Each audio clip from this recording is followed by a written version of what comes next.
Assalamualaikum warahmatullahi wabarakatuh. Welcome back to my channel Faris Lutfi. Okay, hari ni kita nak sembang pasal satu benda yang menjadi kegilaan ramai player-player Honda Civic FD, iaitu enjin legend lah, K24. Kita nak mendalami lagi enjin ni. Okay, video ni untuk hampa yang mana dalam dilema nak tukar enjin, nak upgrade daripada 1.8 masuk K24, daripada 2.0 nak masuk K24. Ini video ni untuk hampa. Okay, jadi jom, let's start it.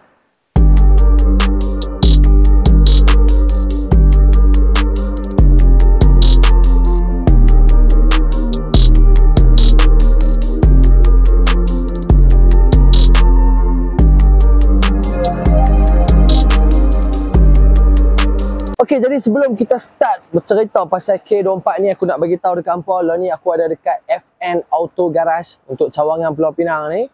Ya, mereka ada di area Batu Kawan saja. Jadi player-player FD boleh hampa main kat sini nanti untuk hampa tukar enjin K24. Okay, alright. So, back to the topic lah. Okay, back to the topic pasal enjin K24. Orang kata tak kenal maka tak cinta. Jadi first kali kita sembang dulu pasal sejarah K24.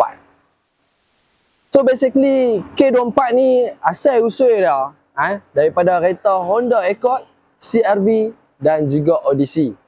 Dia 2.4cc. Jadi K24 ni orang minat sebab dia punya torque yang banyak .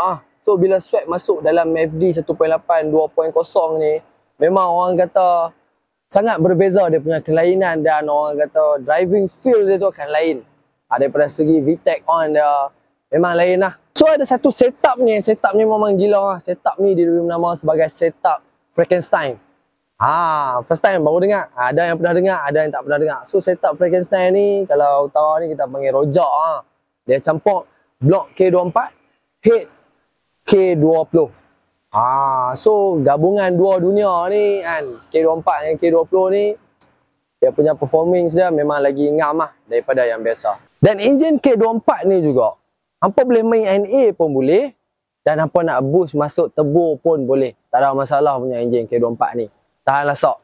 Tapi ada pula hamba-Allah yang mana duk kata K24 ni tak ada power. Long dia habis, long dia kalah. Itu sebab dia tak tune cara betul ya. Tune tak kena tu. Adalah sebab dia tu kan. So kalau nak main K24 ni dah nak dapat orang kata climax untuk K24 ni.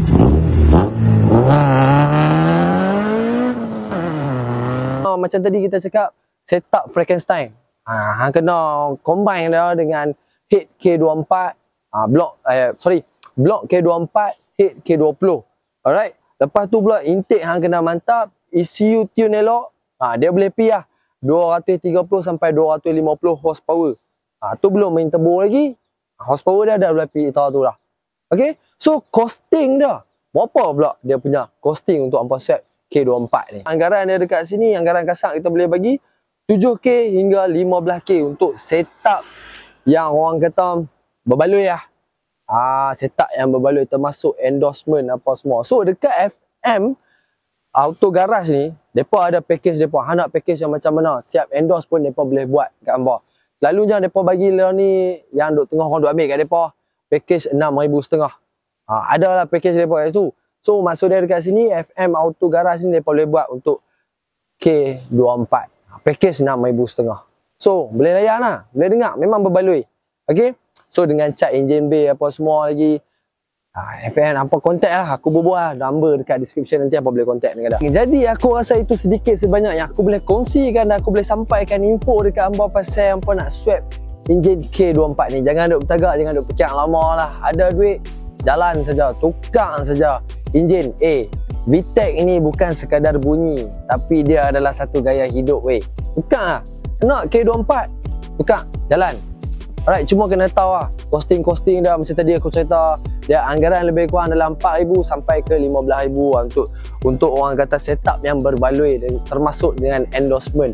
So buat kereta, jangan melanggar orang kata peraturan yang telah ditetapkan lah.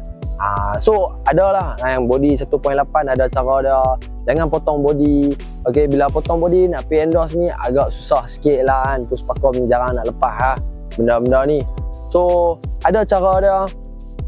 Tak payah potong body pun, just masuk bracket saja. Untuk itu untuk body 1.8 lah. Kalau 2.0 just plug and play. Okay, buka enjin lama, masuk enjin baru. So costing antara satu body 1.8 dengan 2.0, body 1.8 lagi tinggi berbanding dengan 2.0. Sebab apa? Sebab 1.8 apa kena tukar daripada steering sampai ke depan.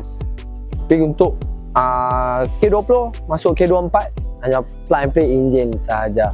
Alright, okay. So jadi kalau hampa suka video ni yang beri manfaat kat hampa ni, sedikit sebanyak lah, okay. Jadi yang mana duduk tengah memikir lagi nak tukar tu, yang mana baru main FD nak tukar masuk K24, harap video ni membantu hampa. Dan juga yang mana otai-otai, yang mana player-player FD yang telah lama, legend, you all the best. Kalau ada salah info daripada saya, komen lah, betulkan saya. Saya pun kadang tak apa nak tahu ni apa saya cerita ni. Okay. Jadi yang mana hotel-hotel tu, saya minta tolong jasa baik, komen lah dekat bawah. Yang mana tengah memikir nak tukar K24 tu, komen kalau video ni berguna.